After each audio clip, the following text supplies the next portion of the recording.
We're going to turn now to Washington and a cabinet meeting that lasted for more than 2 hours where news was made on a number of issues, namely that controversial missile strike. Nancy Cordes is at the White House for us. Nancy, good morning to you. Tony, good morning. This cabinet meeting was notable because it was the first chance that reporters had to ask Defense Secretary Pete Hegseth about that controversial follow-up strike on a suspected drug boat, a strike that some lawmakers are calling a war crime. I watched that first strike live.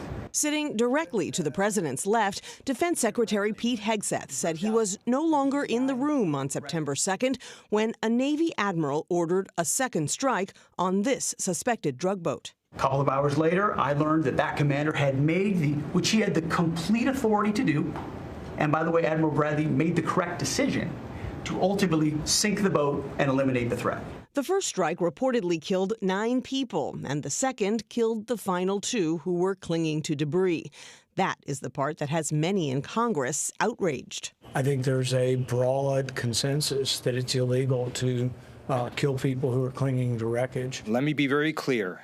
Killing shipwreck survivors is a war crime. In the cabinet meeting, Trump stood by Hegseth. Pete has done an amazing job. But he also set off Democratic alarm bells with this comment. I want those boats taken out, and if we have to, we'll attack on land also, just like we attack on sea. Senate Minority Leader Chuck Schumer said that would require an act of Congress first.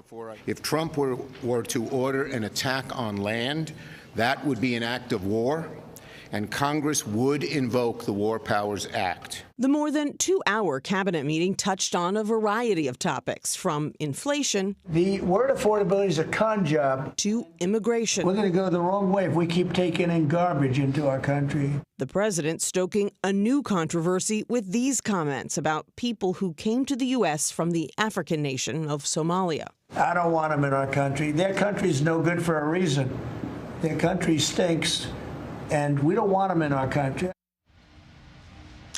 He's been talking about Somalis ever since a story broke last week about a fraud ring in Minnesota, which has the nation's highest concentration of Somali Americans. A U.S. official tells CBS News that ICE is now planning to surge resources to the Minneapolis-St. Paul area to crack down on individuals there with deportation orders. Gayle? All right, Nancy, thank you.